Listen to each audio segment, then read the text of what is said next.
Let me ask you a question. What's your opinion on ROM hacks?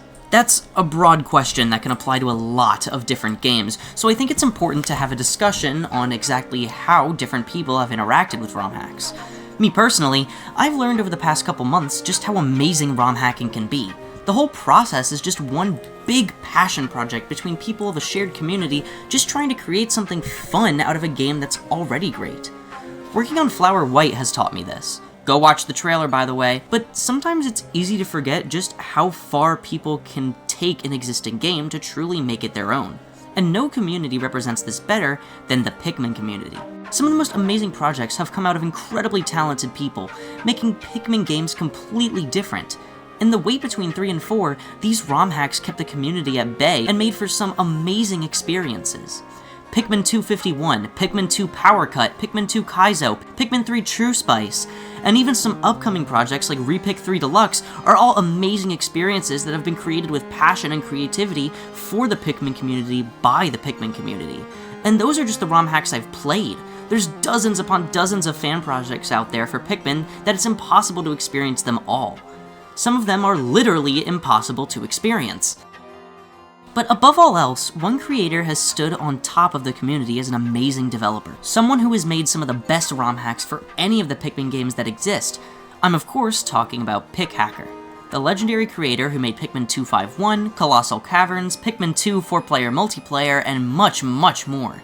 His most recent project to release being the long-awaited and heavily anticipated Pikmin Squared, which is a hack that was announced over 4 years ago. Pikmin Squared was initially proposed as a complete remake of the first Pikmin game within the engine of Pikmin 2, and with quality of life features from Pikmin 3 such as auto-plucking.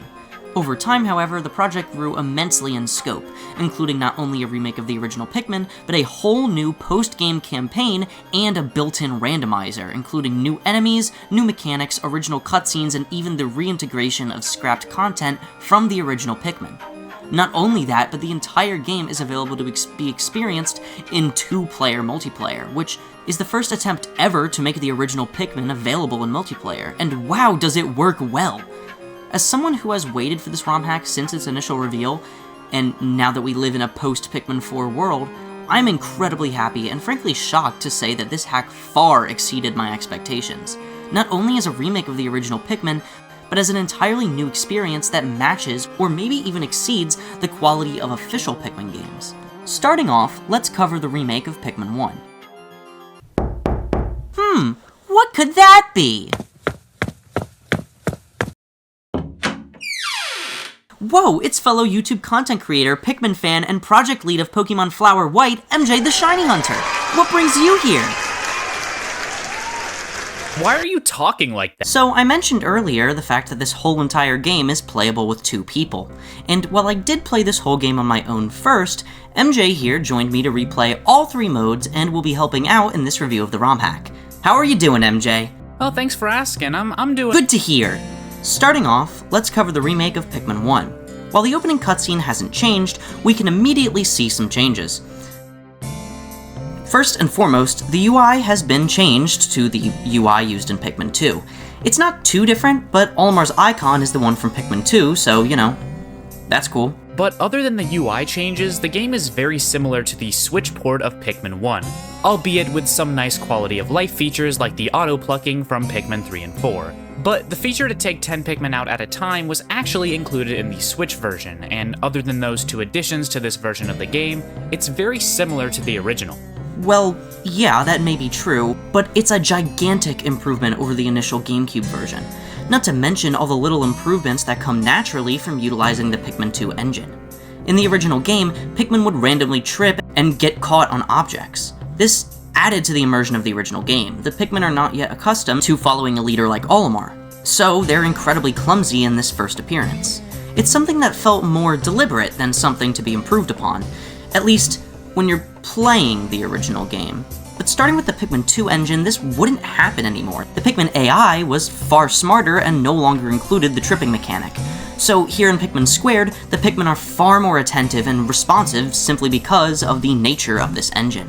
That's a good point. I noticed a lot less of that Pikmin 1 jank, which, as you said, was to an extent intentional. but it doesn't change the fact that it could be incredibly annoying and legitimately frustrating at times. At the end of the day, I think we can both agree that this remake is less of a definitive edition of the original Pikmin, and more of an alternative, which fixes a lot of its jank and questionable choices. However, I still feel like generally it's all up to preference, because while a lot of these changes are nice, it is still a recreation of Pikmin 1 in the Pikmin 2 engine. So it feels different to play, which isn't a bad thing, I think it's just a preference thing. Plus, the mechanics that weren't in Pikmin 2, like the armored cannon beetle, are implemented perfectly into the game, so I wouldn't necessarily say you're missing out on anything in this remake. It's just different is all. Speaking of things that weren't in Pikmin 2, the way bomb rocks work have been completely overhauled, which at first I was unsure about, but as I started to play more of the game, I became a much bigger fan of them. In Pikmin Squared, you have to whistle a yellow Pikmin holding a bomb rock for them to drop or throw it, which makes it a lot easier to avoid catastrophe. The bomb rocks were never a huge issue in the original. To be honest, it's something I wouldn't have even thought about changing, but I'm glad that this hack does because it makes the experience with them so much better. I totally agree. I loved the changes to the bomb rocks. It puts more control into the hands of the player while also letting you know exactly what you can do with them. You see, in the original Pikmin, when you threw a yellow Pikmin holding a bomb rock, they would just set it off at the nearest thing they needed to blow up. And if they did nothing, then whistling them would make them drop the bomb and set it off. This caused a lot of mistakes and upsetting moments while using bomb rocks. But it also allowed you to have some control over where you use them. In the later re-releases, the whole dropping thing was removed, so Pikmin would only use their rocks if you threw them at a wall or enemy, which could be finicky at times, and it maybe even caused the bomb rock to be not used at all. It's something I got used to, but it wasn't intuitive. In Pikmin Squared, however, we get the best of both worlds. Yellow Pikmin will get a little spicy spray dot on their stem after throwing them while holding a bomb rock. Whistling them in this state will make them drop the bomb, allowing you to throw and then activate them. But after a few seconds, this little window will close and you'll be able to whistle back the Pikmin without activating the bomb. It's honestly genius, and probably the best use of the mechanic I've seen in a Pikmin game, or a ROM hack for that matter. That's basically it. It's a great remake of an amazing game, but overall, it's nothing crazy. It's what comes after the original campaign that makes this ROM hack so great. Louie's Quest. Now we can begin the actual discussion of this video. When it comes to stuff that makes this hack truly great, we need to start looking past the original game. Louie's Quest is an entirely new campaign unlocked after beating Olimar's story, complete with brand new mechanics, enemies, and areas. I mean, it's basically a brand new game. This campaign begins with an amazing opening cutscene that is completely original and fully animated. It's super impressive and blew me away the first time I saw it. It's a far cry from the cutscenes in Pikmin 251, which were animated in Gmod of all things. It really shows the improvement Pikhacker has made over the years. It's honestly heartwarming to see. Speaking of 251, much like in that game, the first Pikmin type we find is Yellow Pikmin. We find this onion in a brand new area, the Sugar Crash. One thing that's interesting about this campaign is the fact that while it is using the original Pikmin as a base, each area is remixed to feel completely new. Although none of the areas we see are wholly original, but what's cool to me is the fact that each one is given a food-based name, because of course, we are playing as Louie. You think Louie has, like, the ability to mate? I think he has the ability to, but I don't think he's ever expressed any interest, nor has he done it. I feel like he would only do it if somebody offered him food to do it. Like, he would never be actually interested in it. His girl goes, you can eat me, and he just starts biting her. The Sugar Crash is much like the impact site in its simplicity, but that doesn't mean things haven't changed. For one, the whole area is covered in snow, making this area feel much more reminiscent of the Valley of Repose in some ways. Also, the second ship part is contained in a fiery Bulblax rather than a pearly Clamp, which is a simple change but an impactful one. Remember that up until this point, this hack has been a simple recreation of the original Pikmin, so seeing this Pikmin 2 enemy so early on, even if it isn't accessible quite yet, immediately sets the tone for the rest of the hack.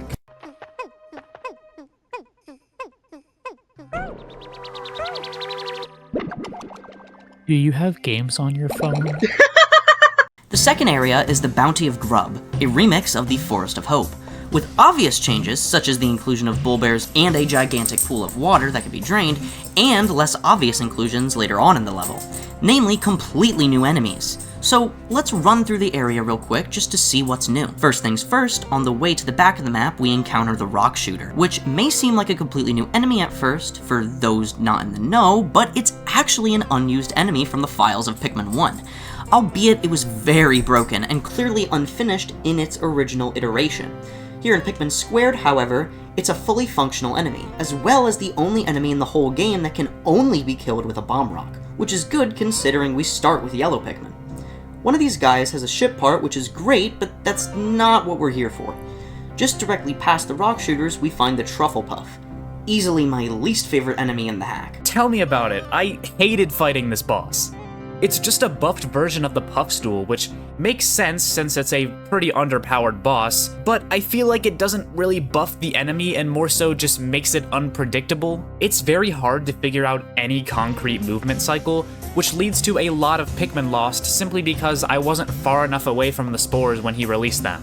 I think part of this might have been because they had to import the Puffstool into the Pikmin 2 engine, since I've noticed when fighting the original Puffstool, it's a bit finicky too. But regardless, I still found the fight not that fun. I found it more annoying than anything. This sucks because I was excited to see a harder version of a boss with such a cool concept, but maybe there's not that much improvement to be done without making it just unfair.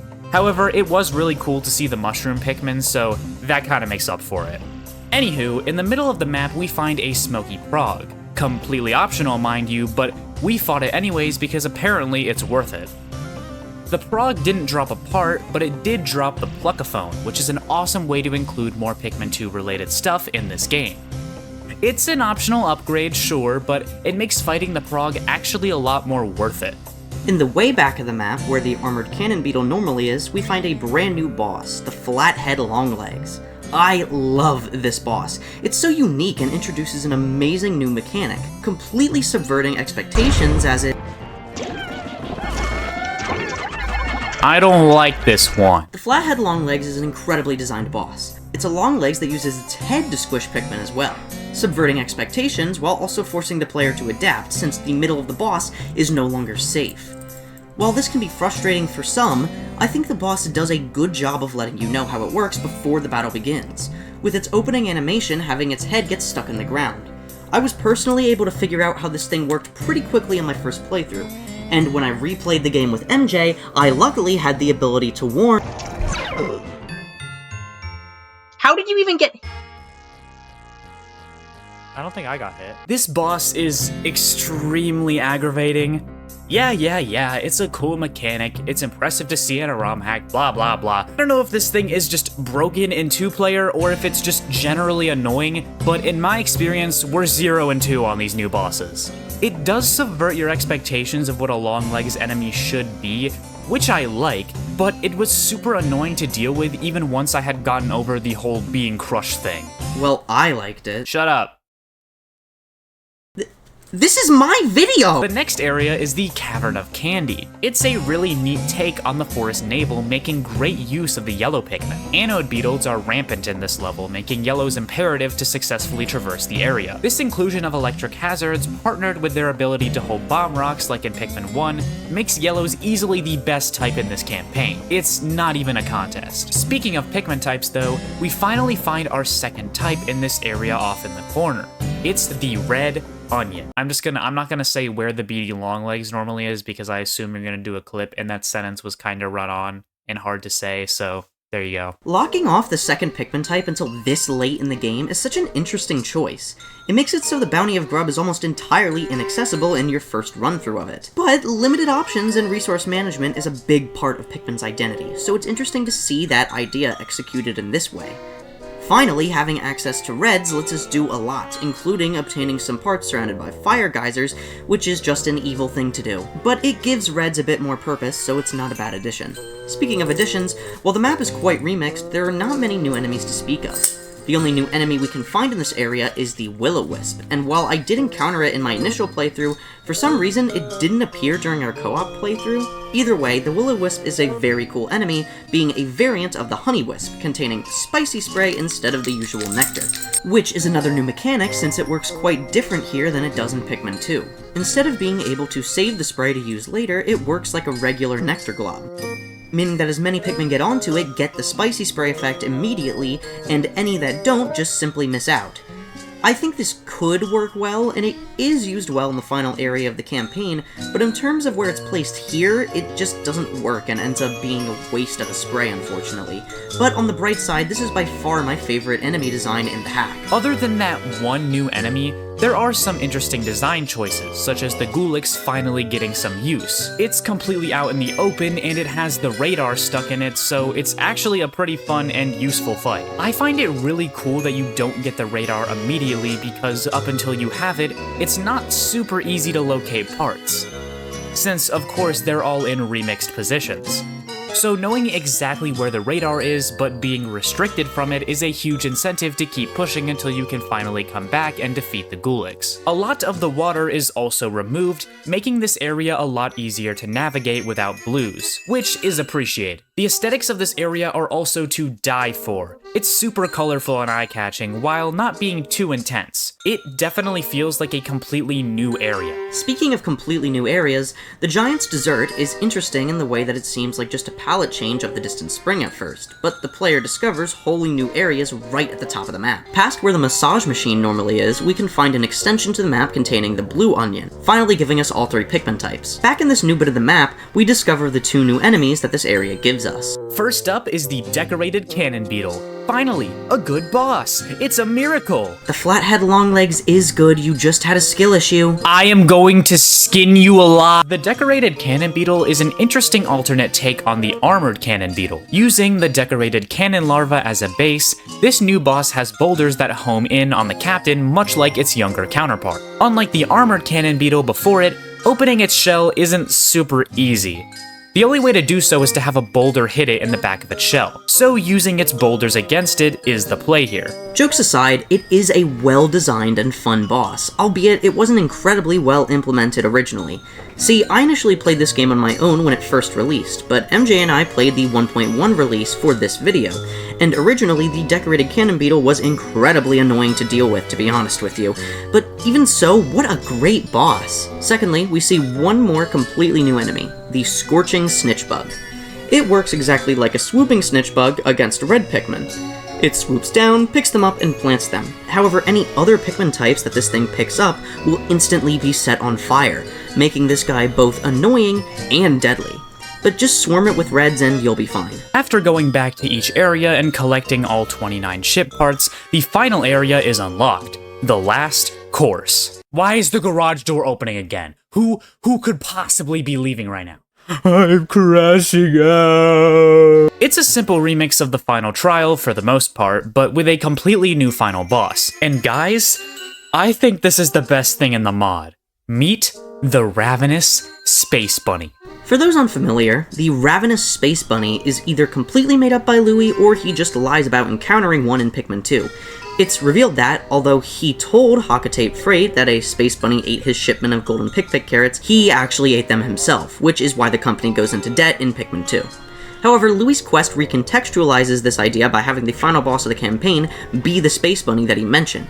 Side note, I'm writing this script in my chemistry class, and I'm not gonna lie, I'm a little afraid that someone's gonna look over and see me writing about space bunnies and think I'm completely deranged. Anyways, the Ravenous Space Bunny acts a lot like the Plasm Wraith in Pikmin 3.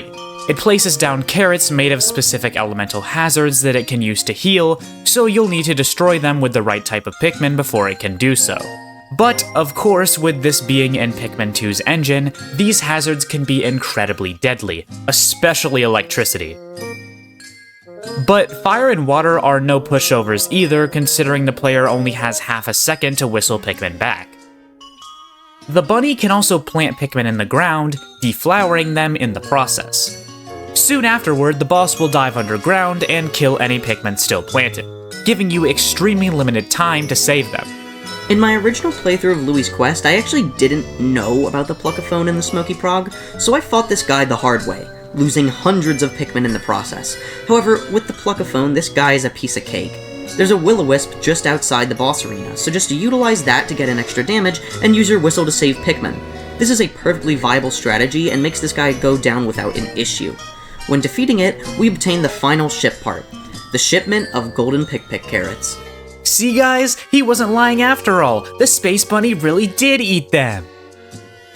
After taking the shipment back, we finally completed the campaign, saying goodbye to the Pikmin and blasting off into a brand new enemy reel, discussing the new enemies added in this hack. We've already talked about these guys, so there's not that much to go over here. Although, in classic Louie fashion, he describes how to cook each enemy. After that amazing enemy reel, we get to see that while he was thinking about food, he was unknowingly eating the shipment. And there goes his redemption arc. Louie's Quest was an amazing experience. It was a Pikmin 1 style campaign with all the polish of recent entries in the series, but it never lost that charm of the original Pikmin. Sure, it had a very different vibe, especially seeing how Louie reacts to certain things as opposed to Olimar, but it truly felt like a well-crafted Pikmin 1-inspired experience. Like a true sequel to the gameplay style that Pikmin 1 had.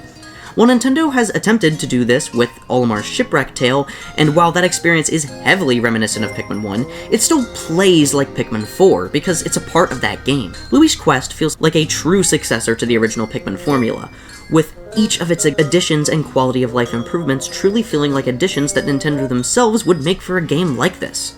In my opinion, this is the mode that you play Pikmin Squared for.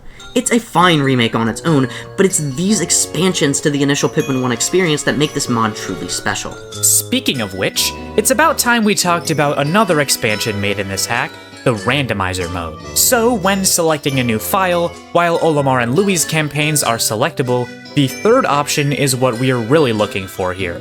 This mode is a completely built-in randomizer equipped with its own seeds and options to make the experience truly your own. There are simple options such as starving Pikmin and heavyweight modes, which decrease the amount of Pikmin you get from enemies and double the carry amount for each object respectively, and there are more out-there options such as being able to completely randomize enemy stats or have all areas unlocked from day one. Some options are pretty normal for a randomizer, like randomizing the onion order, and some of these options are complete game changers that make the experience totally fresh, like being able to add purple and white Pikmin from Pikmin 2. You can also increase the enemy pool from what's just in the game to any enemy from Pikmin 1, 2, or Squared, as well as some brand new enemies that can only be found in the randomizer. You can even randomize the size, shape, and color of each Pikmin type to make you even more confused. The options truly are limitless. But above all else, the one option that completely changes the game entirely is the Chaos Randomizer. This randomizer does not hold back. It makes it so literally anything can randomize into anything, with a few key exceptions. For example, the Empress Bullblacks can only replace enemies that were originally bosses simply because of how big she is, and the Water Wraith can only spawn if purple and white Pikmin are turned on. But for all intents and purposes, this thing is no holds barred. You can be put against a Gatling Groink on day 1, be pulverized by 5 cannon beetles out of nowhere, have like 7 Smoky Prog eggs spawn right next to you, or a boss could just be replaced with a Candy Pop Bud. There's genuinely no limit to the amount of bullshit this mode can throw at you, and it makes it infinitely replayable, especially when stacked with the Treasured Ship Parts option. Treasured ship parts will replace all ship parts in the game with random treasures from Pikmin 2, and those parts will appear on your ship where they would normally appear. A literal slab of meat replaced the interstellar radio, so now we just have a slab of meat hanging off the side of our ship. It's truly a work of art. But even beyond the novelty of seeing the dolphin being powered by Skippy's peanut butter, the treasures that these parts randomize into can actually be useful in gameplay as well. Any treasures that would normally give you an upgrade in Pikmin 2 will give you that same upgrade in the randomizer. The treasure gauge will help you find parts, the Scorch Guard will protect you from fire, the Rocket Punch will give you a better punch just like in Pikmin 2. Literally anything and everything is possible to get in the randomizer if it chooses to spawn that treasure, which is extremely helpful considering how hard this randomizer can get at times. That we don't have something terrible.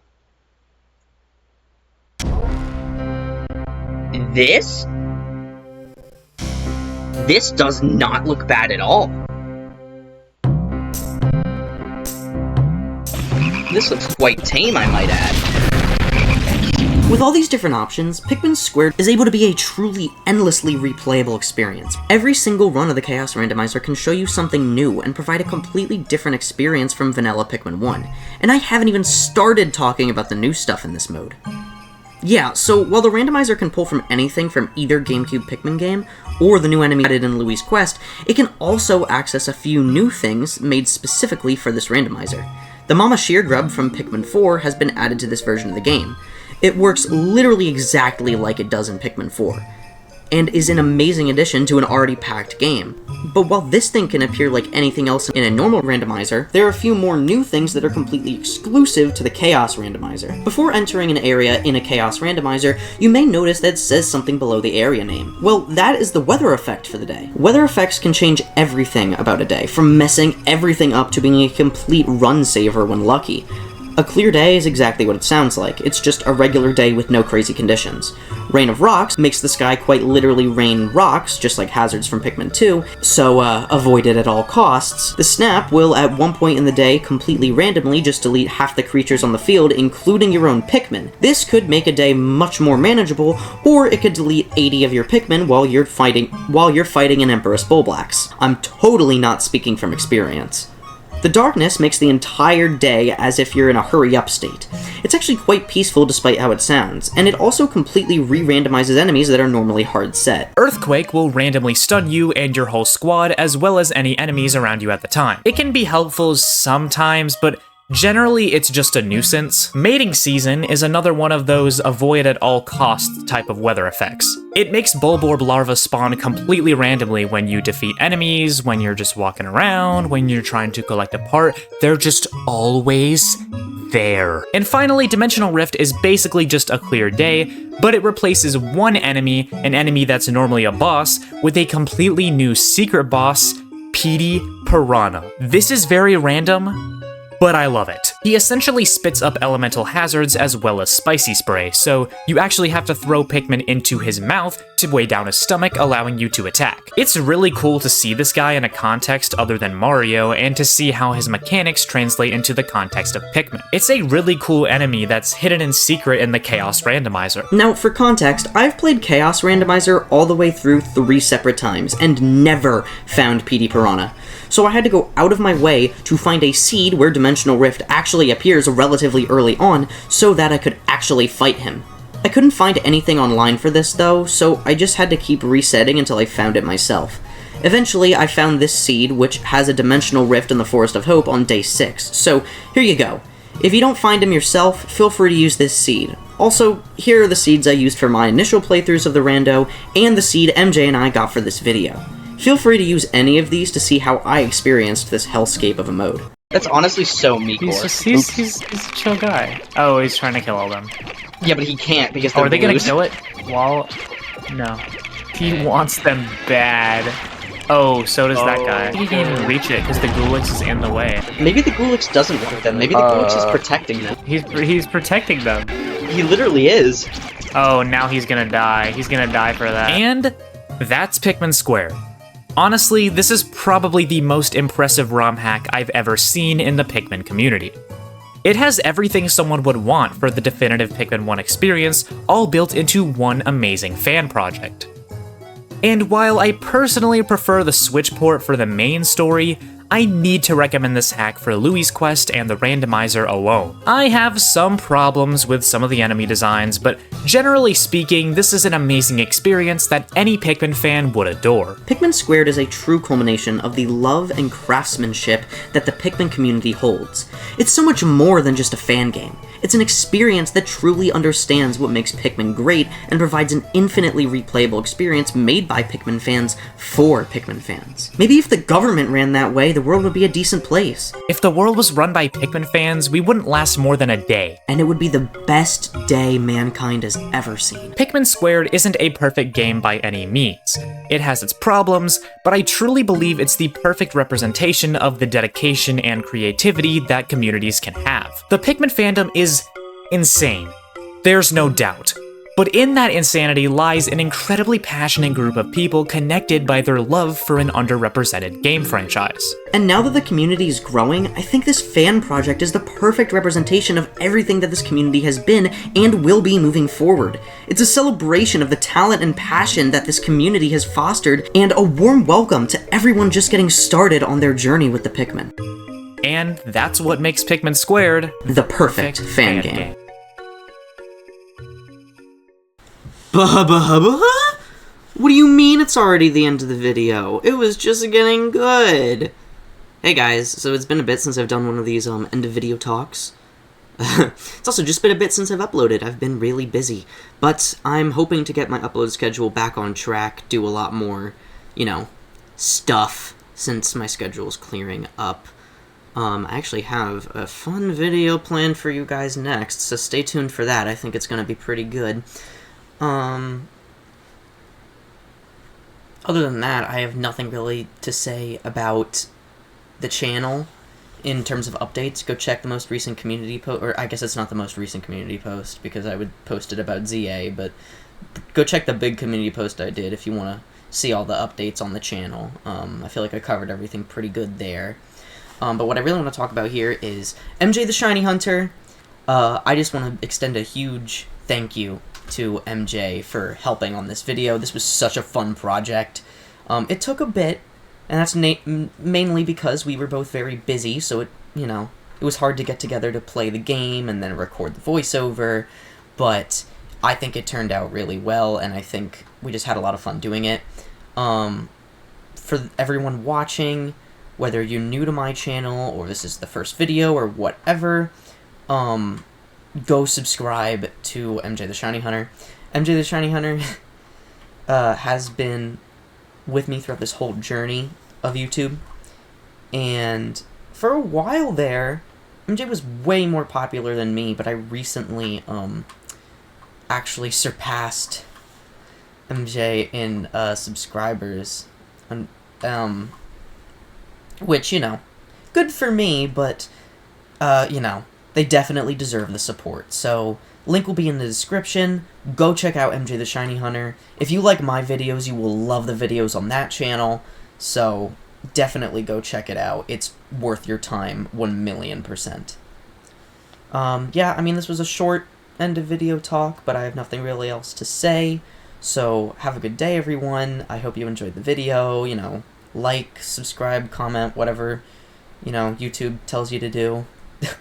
So, yeah, thank you so much for watching. I'll see you in the next one.